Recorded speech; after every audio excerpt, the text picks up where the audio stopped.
It's like what? You competing for goal of the season. Scoring for fun, right? It's like just scoring for fun. Like, this is what Arsenal and Liverpool should have done. So when you feel the pressure, you take it more seriously, right? And then your margin for error is smaller, ma.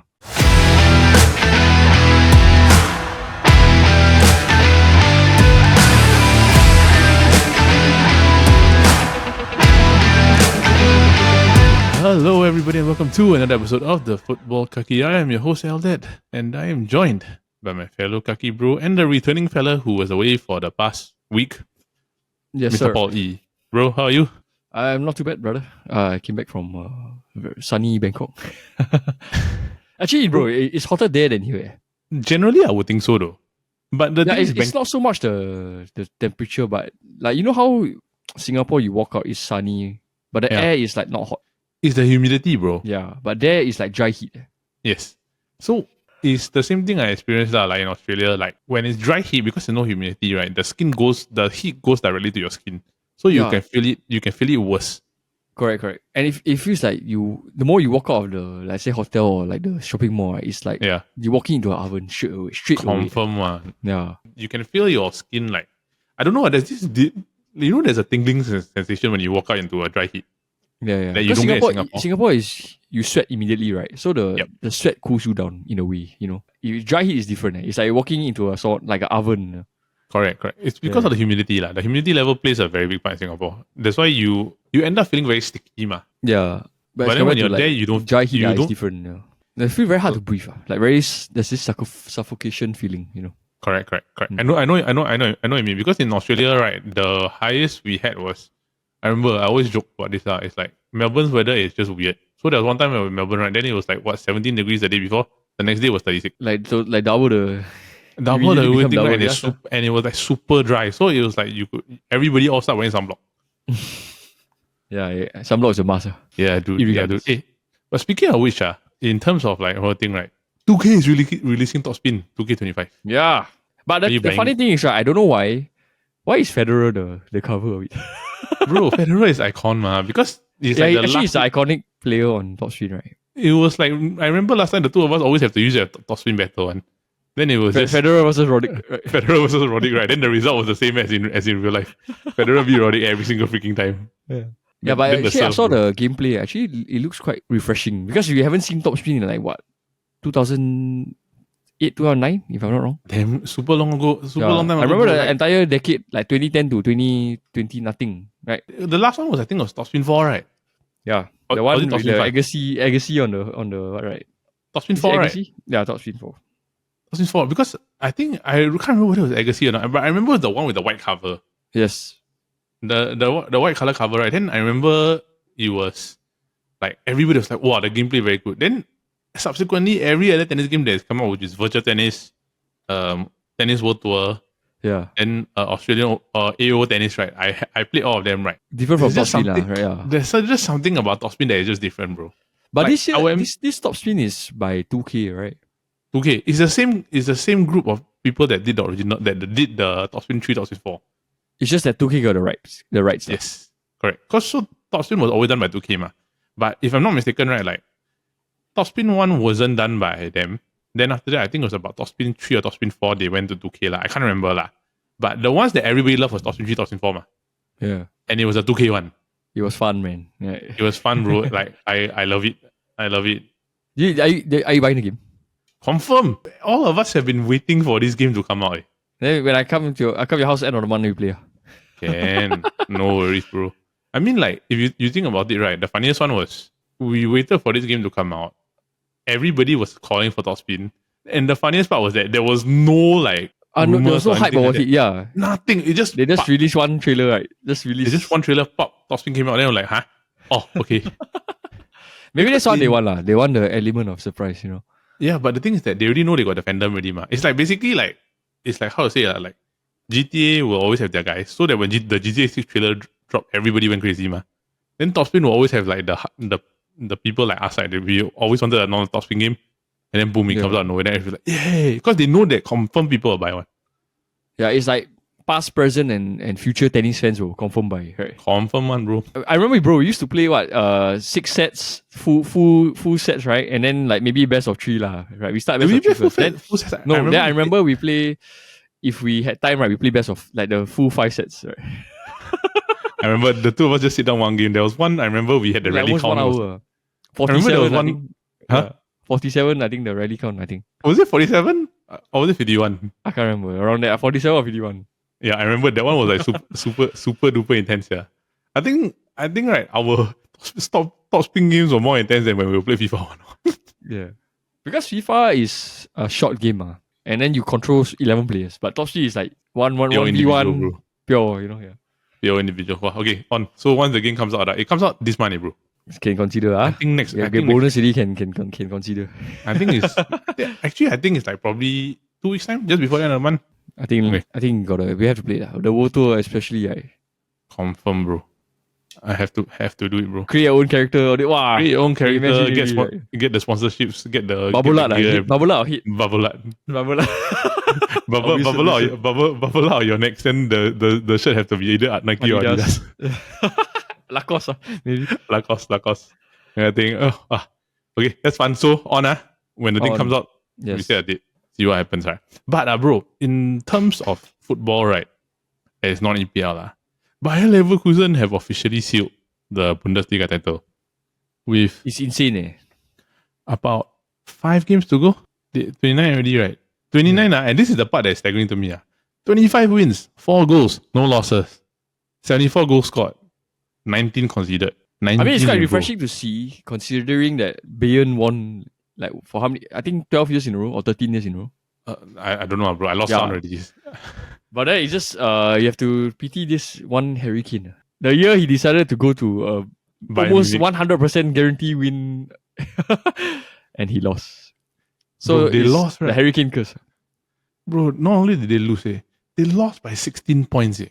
Yeah, I think okay. Honestly, I felt that at 8 points, right, they felt like they couldn't catch you. Yeah. So that's where they start to lose momentum, Yeah.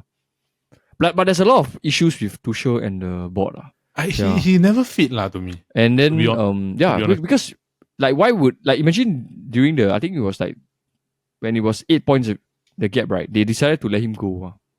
Yep. But they say, he will remain in charge until the end of the season. So it's like, as a player, like, you're already gone. Why should I listen to you? Why should I listen to you? Yeah, that's why. And then the fact that I think he also has issues with, I think, Kimmich, if I'm not wrong.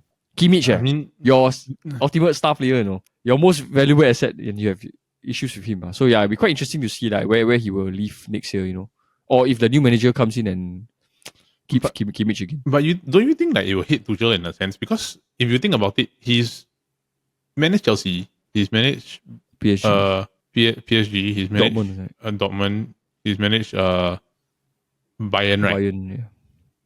He's not done particularly well at all of them, aside from Chelsea's Champions League. I think that Champions League is enough to make his resume look very nice.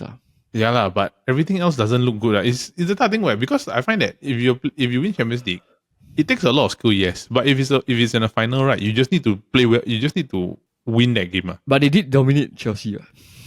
They did dominate Man City in the final. Yeah, that one I agree. I agree. Okay, honestly, at Chelsea, he wasn't that bad. He was doing well because in the first season you win Champions League, right? It's just that in his second season he had issues with Lukaku. And then I remember one day we just like we saw the news, Tuchel sacked. Yeah. Then we like, oh wow, like what, this is such a bad move by Chelsea.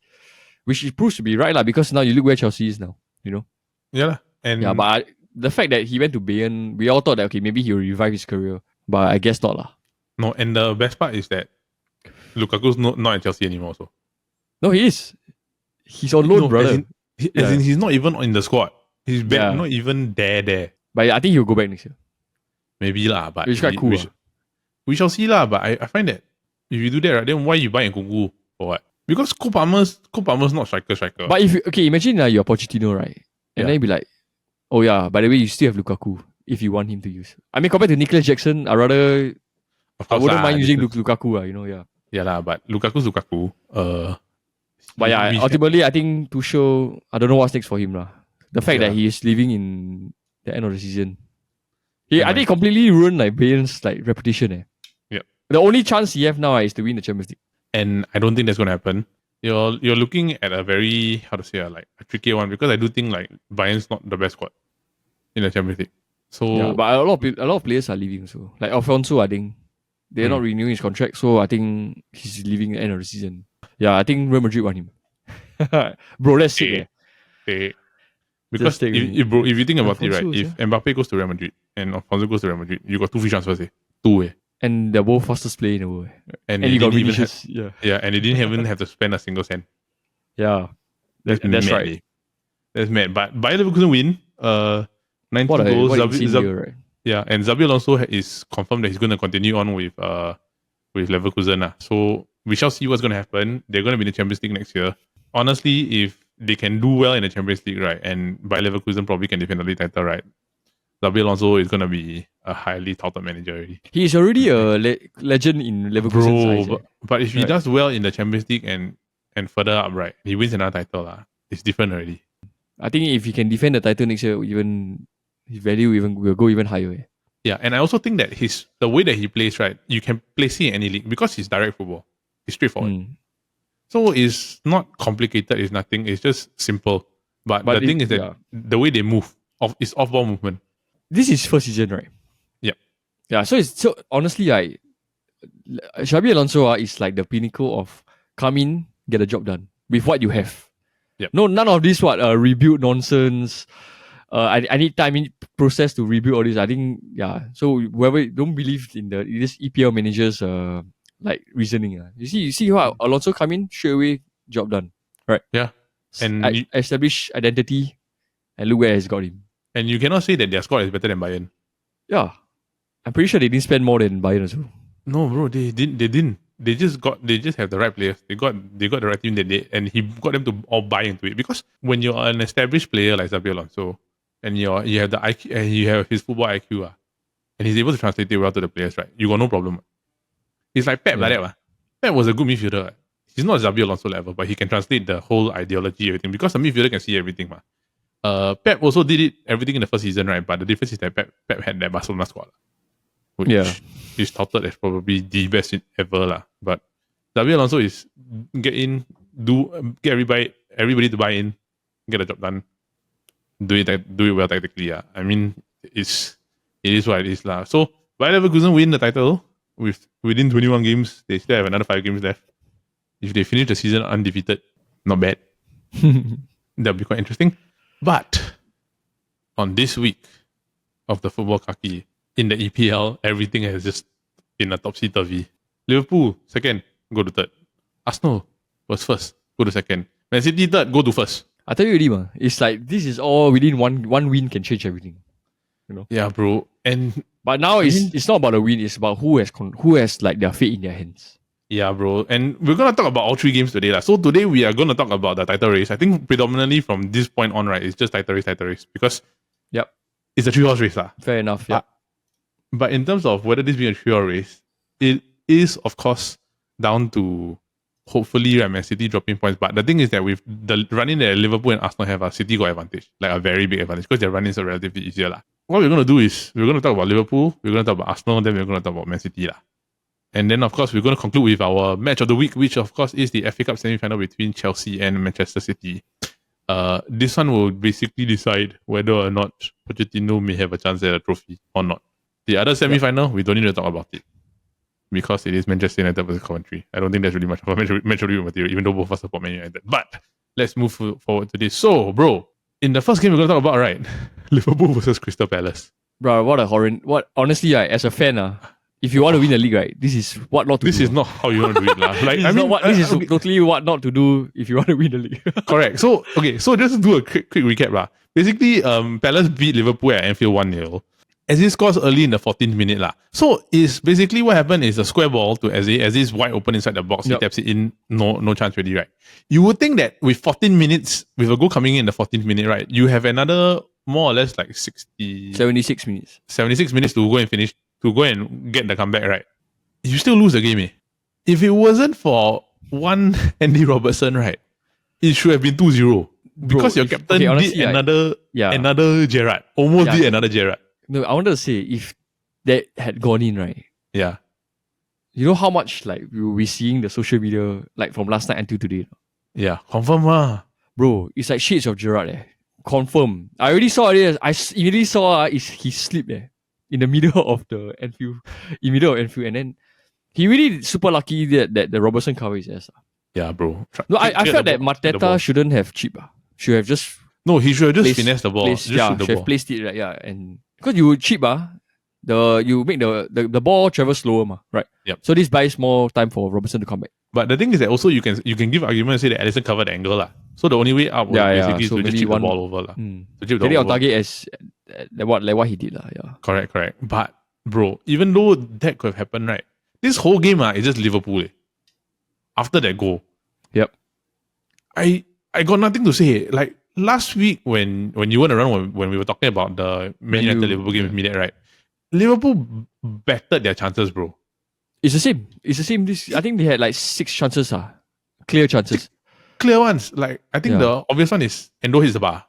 Salah shots get blocked by the what's his name? No, the Curtis Jones. Curtis Jones 1-on-1, brother. 1-on-1, bro. Honestly, all the Liverpool fans, right? They are like cursing at him now. Bro, you don't miss it's a 1-on-1, 1-on-1. You don't miss a one-on-one, right? Then Diaz gets the shot saved by Henderson at the corner. Henderson didn't even like try to think. He just like threw his hands at the ball, just try to block it, right? And also earlier ended his the bar, right? But bro, the one that to me is like the epitome of what a wasteful team Liverpool is, right? Darwin Núñez, in the second half, you are 6 yards or 7 yards in front of goal. You have the whole goal with the ability to volley the shot, and you shoot it straight. Yeah, I think that's the story of Núñez this season.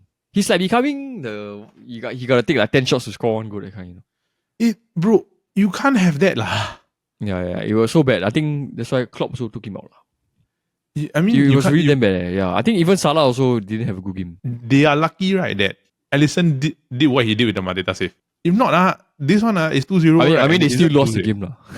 They confirm lose the game, but they deserve to have been a lot worse, because if you see the amount of chances, they should have won easily, like maybe like 4 goals, 4-1, 5-1. But I was thinking about it also, like why do you think this happened? When this is like you know from now until the end of the season, you need to win every game, and then you're here like squandering chances at Old Trafford, and then now you're squandering chances at Anfield. Yeah, I would say, right, like if they come down to it, right, these 2 games would have lost them the league title. Yeah. No, I think in this game, it's this Crystal Palace game. Guaranteed. The Man U one is because we took the lead first, so they in a way fought back, Is this one? This one is this is the clear one. And do you want to know something? This Crystal Palace is their voodoo team. Yeah, the last time the Suarez 10 years ago, right? Just 10 years ago. It's literally 10 years ago, 2014, right? Crystal Palace cost Liverpool the league. At Selhurst Park, right? Yeah. Now it's at Anfield.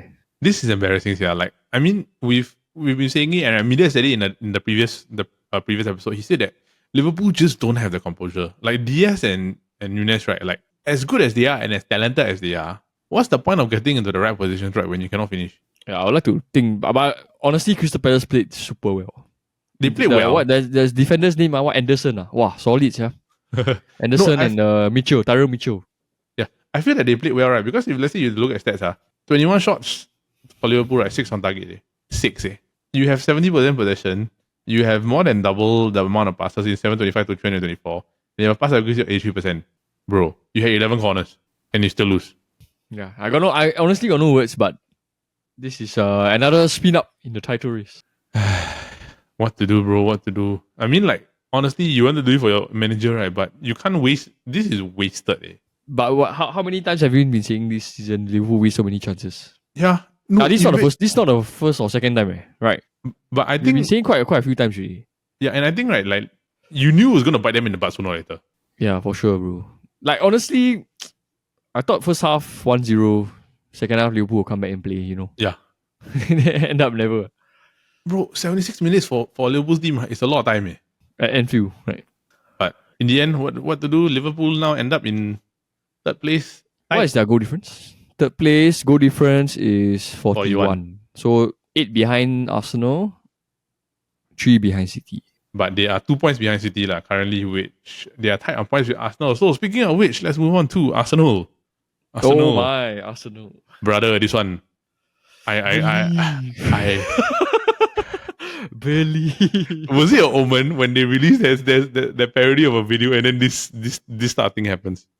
Oh my goodness. I don't know, bro. But honestly, okay, before the game started, right, I had this feeling that Arsenal will try to avoid what they did last year, which is like at this stage they bottled it, So in my head, I was like, okay, confirm they will win. Like high chance they will win. 60%, 70% they will win. Because they have a better midfield this year in Rice. They are more clinical this year. They score I think the most goals in the E-League so far, right? Yep. But I don't know why in this game maybe they're feeling the pressure of it. I don't know. Or maybe they have the game against Porto. No. I honestly I feel right, and I think I don't think the Porto game is an excuse, because the thing is that they played almost their best 11. Yeah. So to me, right, is you got away with it long enough, right? And this tells me big game, big pressure, no striker.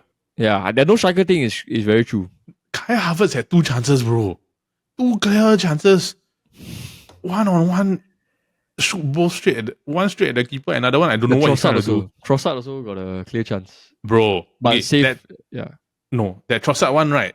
He got a score lah. Yeah, that one got a score, bro. But he go and shoot straight at Martinez, right? It's like the goal is like that. Like the whole goal is like this, right?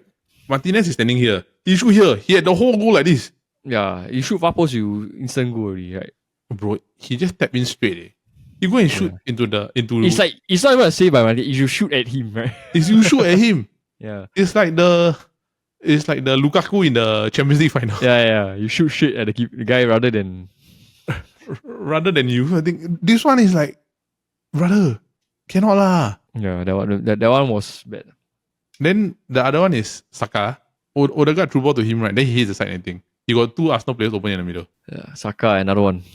And never show up again. Right? Then he shoots wide. Then after that he shoots another shot wide. So bro, all these missed chances, right? You would think it's the entire game. It's one half only. Yeah. They played very well in the first half, but they never convert. I was watching the game. Then suddenly second half, I see like 180, bro. Suddenly Villa dominating possession, creating chances. Then Arsenal just felt like they took a step back. Yeah, bro. And honestly, the thing is, this is what you call like Unai Emery ability as a manager. He knows how to switch. He made the adjustments. He took out Leon Bailey in. He took out then Leon Bailey, right, bro. I mean, in the first half, they had one chance, which is Oli Watkins hits the post, right? Arsenal very lucky to get away with that. Super lucky, bro. Because it hit the inside of the post. So usually when you hit the inside of the post, the ball will roll into the goal, right? Yeah. Yeah, so it hit the inside of the post and then went out. And it rolled out. Yeah. And the thing is that across the goal, right? Correct. And the higher chance of that happening, is a lot lower than the ball hitting one post, going to the other post, then going back. Yeah. Correct. So the ball went inside the post, it spun away from goal, then it rolled out for a corner. So it's for a goal kick. Oh yeah, for a goal kick. Sorry, for a goal kick. So it went across the other side. So I mean, you do that. Aston Villa Tielemans also took a finesse shot from just outside the box. Then he hit the crossbar, bounced on the line, then out. So it's like this type of omen. You see that it's a good omen for Arsenal. Like okay, this is our game. They missed their 2 chances. We are going to win this. Then you do that, right? Then suddenly as much as we've praised the defending for Arsenal like this year, right? Like honestly, Gabriel and Saliba, they've been probably the best defensive pairing in the Premier League. Maybe you can even say in the world. Because honestly, the amount of goals they score and the amount of goals they concede is really cannot match one. They're really a very good pair of defenders. But that first goal, right, bro? Raya, brother. I know. I would say it's Raya, bro. 100%. To me, right, like, okay, Digne gets the ball across, right? Literally just like, what are they looking at? I think it was a very awkward cross that the defender don't know whether to go for it or the keeper don't know whether to come up for it, Correct. Like just smack in the middle. But the thing is that it's Pau Torres in the box. He's a threat, but he's not that big of a threat compared to, let's say, if Oli Watkins in the box. So Gabriel gets in front of him. Raya comes out.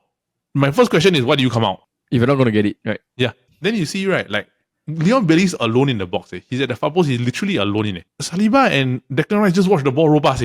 Because honestly, I think they expected someone to touch it, either the defender or Raya to come and take it. It was just like the ball just zoomed through the whole pack of people, and then just so nice it landed to like Leon Bailey, right? Yeah. Correct. And the thing is that you can see Leon Bailey, right? He wasn't really expecting to get the ball.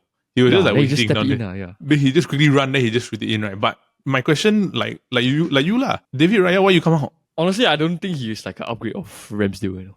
No, they're the same. Yeah, I think in a way lah. Right. They're the same.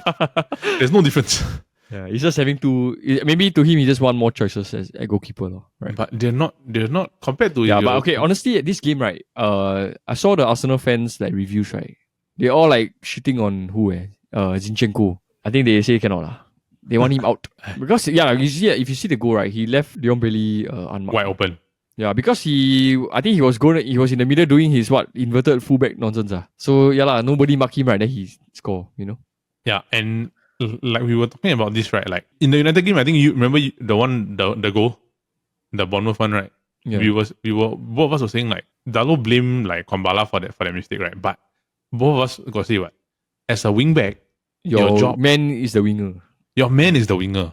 Yeah. Not the fullback, not the midfielder, no. Your man is the winger. Yeah, not the centre back must come and cover your position. Correct. Yeah. If you're a left back, the man that you're supposed to get in the event of a cross, right, is the winger. Or the right winger. Leon Bailey was left wide open. Yeah, you could see from the TV, right? He just stepped in with nobody like pressuring him, you know. Correct. Then Raya did his best to get back, but he couldn't do it. Then 3 minutes later, what a goal, brother. What a goal, sir. Ollie Watkins. Yeah. He passed the ball, right? Then everybody thought he's offside. Yeah. I was like, hey, offside. I was like, maybe they let the play run. Yeah. Then after the shot or something, then they will raise the flag. Yeah. So when he scored, the celebration ran full. Then we like, this might be a goal, you know, properly one. Then he saw he was in his own half when the pass was true, lor. The thing is when the camera angle shift, right, you can see he's just him. He like offside position. Right? Yeah, correct. Yeah, I think so. You're like, but the point of the pass is different. Yeah. The point of the pass, he's inside his own half, and everybody knows the rule is if you're inside your own half, right, you cannot be called for offside, ma. So 1-on-1, Arsenal already trying to get back into the game. They throw everybody forward, right, bro. Guys in everything chip over the goalkeeper and go already. Yeah. Like I was saying before, Aston Villa miss Ollie Watkins. Yeah, bro. Aston Villa, right? They are so good in possession, right? That they are not like the lower tier teams, where like you know how Arsenal will press high. Yeah. I've been watching this whole game, right? First half they pressed quite well, Arsenal, but second half they decided to maybe they have to be more calculative with their pressing because you're gonna press Pau Torres and Martinez and Diego Carlos, ma. Yeah, so in a way they had to recalculate their pressing, you know. So they cannot really pressure the defense. That's why when Aston Villa push up, right, the Arsenal just had to sit back more, you know. Yeah, but the thing is that with Arsenal, right, Arsenal can defend a low block, ma. They're known to be able to do that. Right? Yeah, but I think it was also the fact that they were down 1-0, so they had to throw more guys forward. I think it's because of their first goal, right? They let everything just I got to go for it already. Because you can buy your time when it's 0-0 and when it's 7 minutes left. But the moment you 7 minutes left, right, and you go 1-0 down, different game altogether, totally different already. Bro, the moment, the belief is I would like to hear what they believe in now, you know. Honestly, like the moment the chip went in, right? Yeah. I saw the stadium, bro, empty faster than like concerts, yeah. Concert people still stay at least for the last song. No encore. This one really, yeah. You go and see they empty faster. I saw like the red seats and white seats, you know, faster than the speed of sound. They faster than the speed of sound. Bro, I cannot lah. This one is a bottle. Yeah, this one is bottle. This one I heard the expressions. Yeah. you know I see it not? See, now I know why Arsenal sponsored by Prime. Because they're Prime bottlers. Wow, Shaq, yeah, that one. Wow, that was funny. Hey, I heard another one also. He said they were the lead, right? Yeah. Before this weekend, they said they lost the title lead faster than Drew McIntyre lost his. Because the Drew McIntyre won it at one WrestleMania, is it? No, he won it at WrestleMania, then kena cash in. Then kena cash in by... he held the title for 5 minutes. Yeah, they say he lost the title faster than Drew McIntyre. He held the title for like 5 minutes. Yeah. Bro, but... yeah. at the end of the day, right? But do you think that this is worse than last year's bottom? I think last year was still worse, right? No, last year still was. Last year was a 10-point gap. Yeah. I still feel right. The two worst bottles ever, right, is last year and Man United. Man United 11-12. 8-point lead, 4 games to go, lose at the goal difference. And the Liverpool one, the 2014. Bro, that one, I think 6 point with 2 games left or something, if I'm not wrong. Or 4 point with 2 games left. It was bad, bro. Yeah, that one cannot say right. But speaking of which, the benefiters of those bottle drops were Manchester City all 3 times. Because at this moment in time, Man City is top of the table after absolutely destroying Luton down. Bro, can I ask you something? Do you see their lineup? Bro, their starting midfielder, right? Kovacic and Nunes. Yeah. There was no Rodri, there was no Bernardo Silva. In like the run in there. In the run in, you can afford to don't play your best players. It was quite clear that they are resting for Real Madrid. Yeah. Very obvious. Yeah. It's obvious lah, but bro, 5-1 and this one was like, you tell me which is your goal of the season. It's like a highlight reel, yeah. I mean, like, okay, let's look at this lah. Haaland's first goal is Taiko, 100%. Yeah. He bicycle kick off right? No, he own goal. What? The own goal lah. Yeah. The own goal. The first one, he bicycle kick, then deflected, then fly into the goal. I look at it more like, it's Haaland's goal, right? But then totally that one, Taiko goal. That one super Taiko. Mateo Kovacic, you angry like Wayne Rooney against Newcastle that you decide to pull off this star stun and then you just shoot a ball. You shoot the ball into the top corner of the net. Like just randomly out of nowhere. Yeah. Then after that, right, Haaland gets a penalty from Doku. Doku scores, right? Doku what scores. I call a Doku goal. Remember we talked about it, right? Like Doku when he dribbles, the ball always moves closer to the goal. So like the whole time, right, he just fade, but the ball is actually rolling closer and closer. Yeah. Then he finesse bottom net, right? Bottom corner, right? Then Gvardiol. Bro, he did the same thing against Real Madrid, like in the few days ago. Not bad for a defender. Yeah, not bad. Not bad for defender. I think Pep is trying to work on his attacking game. Yeah, because he's a very, very defensive player. But in the past 2 games I saw, like the Real Madrid game and this game, he like advanced quite a lot. I think he have to in order to be a Man City wingback. But this one, right? Whether or not you want to say the thing, I still think Gvardiol's a better centre back. He should be centre back. But he's not a wing. He's not a wingback. He's not a wingback. There's no point in molding him. But for like a defender to shoot a shot like that outside the box and go to the top corner is quite insane. Yeah. What like literally become target practice city for them, right? Correct, bro. And the funniest part was that it was all of it in the second half. The first it was like 1-0. Then suddenly 64th minute, 76th minute, 87th minute, 90th minute. Minus the Ross Barkley goal after they were 3-1 up lah. It's like what? You competing for goal of the season Scoring for fun, right? It's like just scoring for fun. Like this is what Arsenal and Liverpool should have done.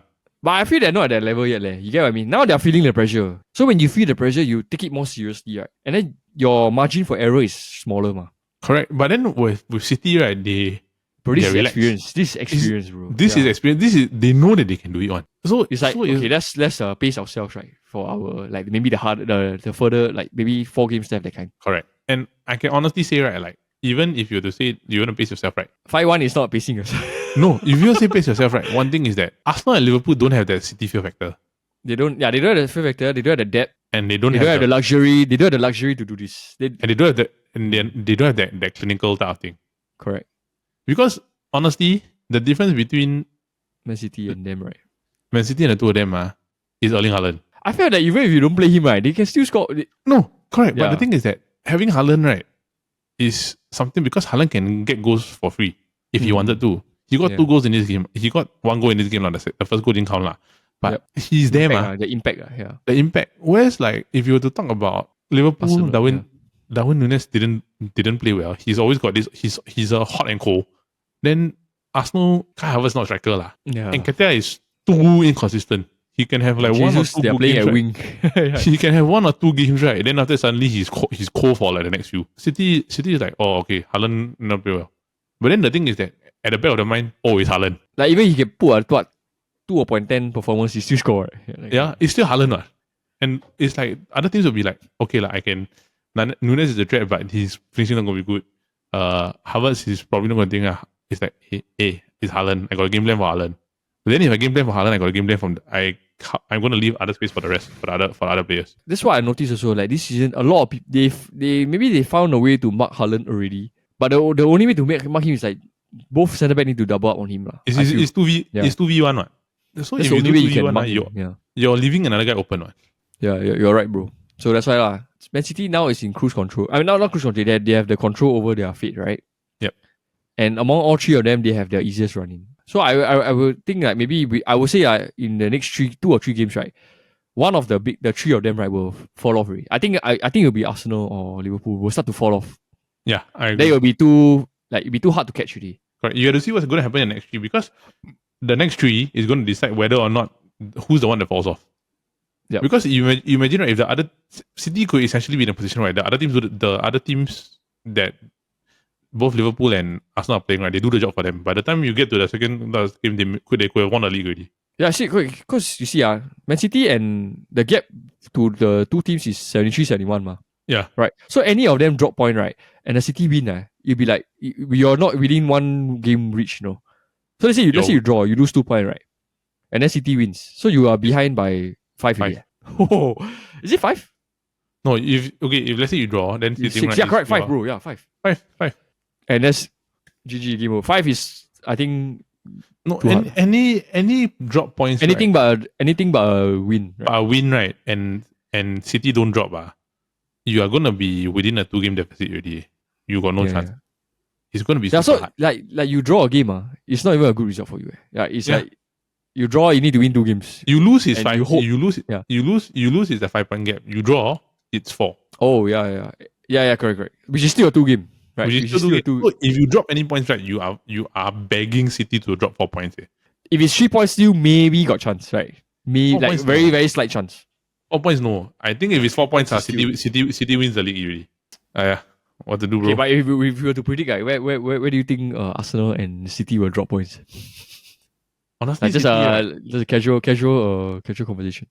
City, right? They may drop at Spurs, and maybe, but that's the second last game. Yeah, that's like game week 37. If let's say you're talking Brighton, Forest, Wolves and Fulham, right? Unlikely. Yeah. I think likelihood, right, is either Brighton or Wolves. Yeah, but Wolves is at home, so I think Brighton is their best. Brighton is their best shot. They're beating Forest. They're beating Fulham. Easy. Yep. But for Liverpool, next game is Fulham away, Everton away. So I was thinking maybe the Everton away game. Yeah, maybe. Then for Arsenal, maybe Chelsea or Wolves away. We see how lah. But at the end of the day, right, City not playing Premier League next week. They're playing 3 days later, right? Because Man City playing in the FA Cup semi-final, which of course brings us to our match of the week, which is the FA Cup semi-final between Chelsea and Manchester City, right? What do you think? Wait, this is directly after City play their Champions League game, right? Yeah.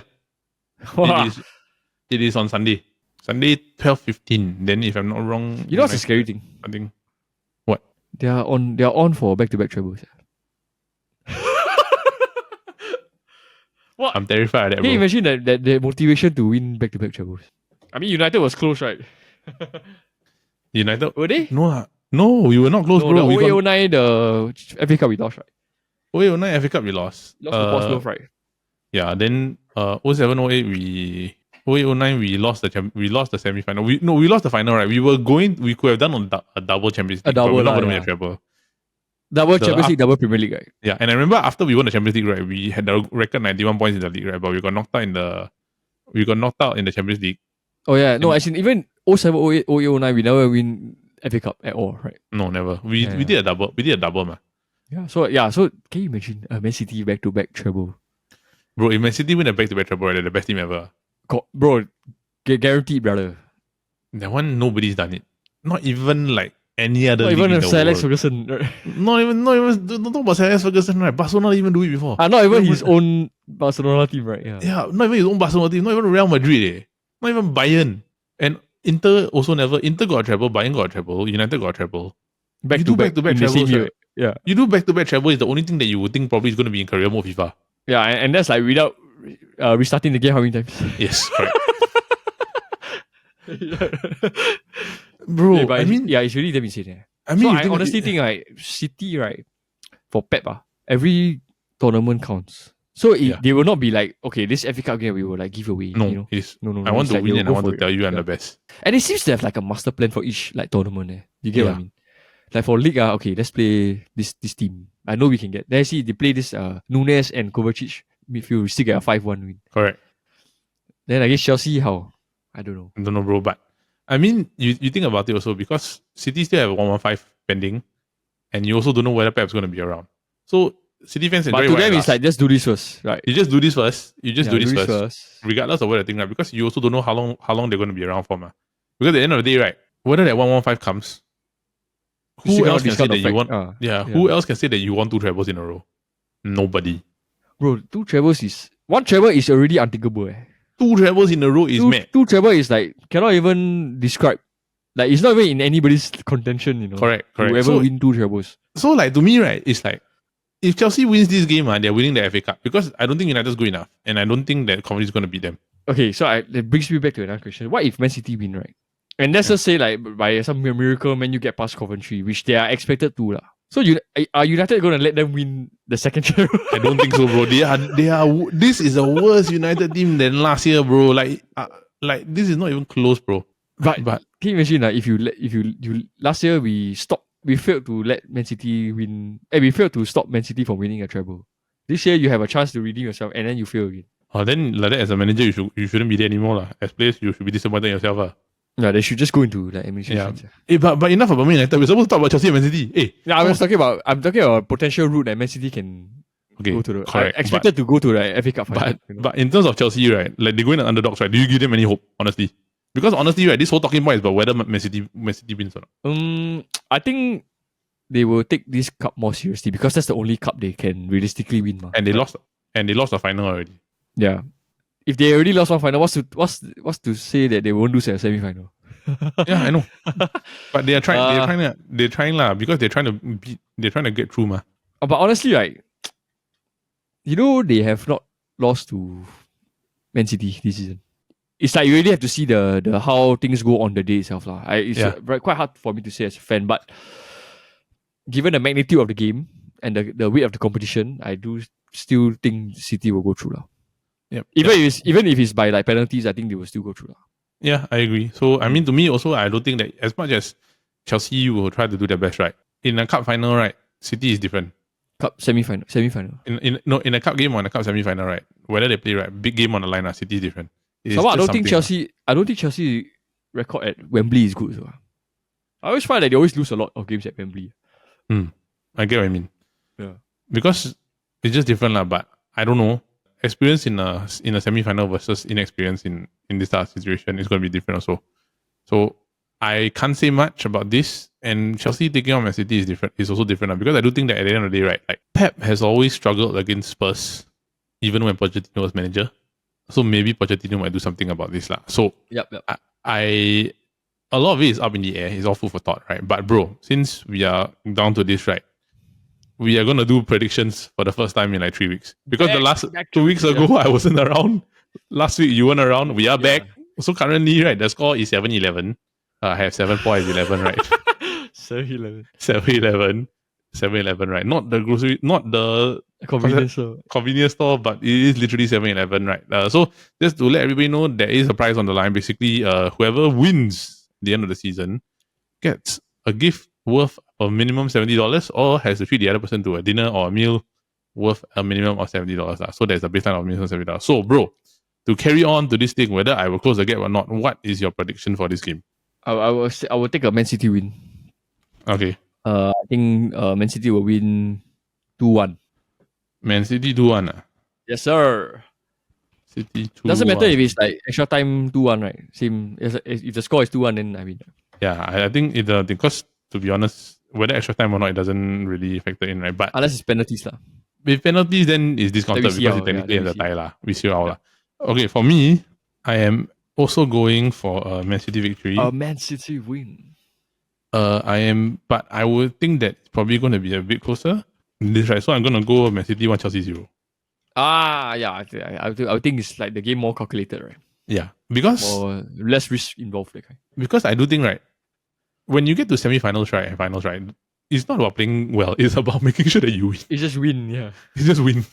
So you got to take all these different things into consideration, right? So if City don't really like go full on attack, right, and they bide their time, I won't be surprised if it just 1-0 lah. 1-0 lah. Very reasonable prediction. I would have predicted that also lah. Yeah lah, but you didn't. You predicted 1. So I do have a feeling that this Cole Palmer will score yeah, maybe. But against his his old club. But he's done it before lah. So we shall see. We shall see. So with All that, right, let's go. Let's see. You got anything else to add before it goes off? Yeah, I think it's quite exciting to watch. Very refreshing to see like the title race again. Like feels so alive when you watch it, right? Let's go, man. Yeah, I think there's only like 1.5 months left for the season, so yep, I agree. Let's finish it well, man. Yeah. Let's watch this season run out. So that is it for this week's episode of the Football Kaki. Alright, so that is it for this week's episode of the Football Kaki, brought to you by the Chit Podcast Network. Now, for those of you who are tuning in, we just want to say thank you, and we hope that you continue to watch the other shows here on the network, which of course include the Copy Bros every Monday, involving Paul, me, and Brandon, Tin Yong. We talk about different topics. This week, they are talking about the Chinese heroes. Greatest warriors, I think. China's greatest warriors and China's greatest heroes. It's interesting. Tin Yong has a lot of knowledge to share about this thing. I'm really, whenever I hear him talk about this type of topics, I'm quite like intrigued on it. It's quite interesting. I find that I always learn something new from them. It's quite interesting, right? Like this is the Tin Yong that we all know and love, right? Then there's the other Tin Yong. It's him in his element, right? It's him in his element. Then there's the other Tin Yong in our other show, which of course is the SG Draft Podcast every Friday, involving both the Copy Bros and the Football Kaki coming together, where we draft about different topics and have fun while we do it. Last week was of course the Prata Draft. Yeah, it was a fun draft. You will see why there's a smile on my face. Yeah. As in, I saw the choices when I picked to vote, right? Then how can you not have egg prata? Right, that's like the number one, bro. Like to me lah, that's my number one prata I'll eat. Same. Followed by cheese, I think. Egg, then cheese, then and ultimately I saw the drink also. Like I think tea tarik is like the most paired with, right? Yeah, definitely 100%. But we won't spoil anything. But let's just go and watch. You just go and enjoy that, right? So I was just for everybody, elaborating the team that I locked on straight away when I saw the choices. Now, because funny thing is, I voted without watching the episode, so it's like fair lah, fair. Yep. Yeah. No worries, brother. So with that, we just want to say thank you for all the support here at the Chit Podcast Network. We hope that you continue to watch our shows. And if you have not yet liked and subscribed, please do give us a like and subscribe, and also share this channel with your friends to help us grow this particular channel. So from everybody here at the Football Kaki and the Chit Podcast Network, from me and Paul, we just want to say thank you. Have a great week ahead. The title race is going to be exciting. And bye-bye. Believe.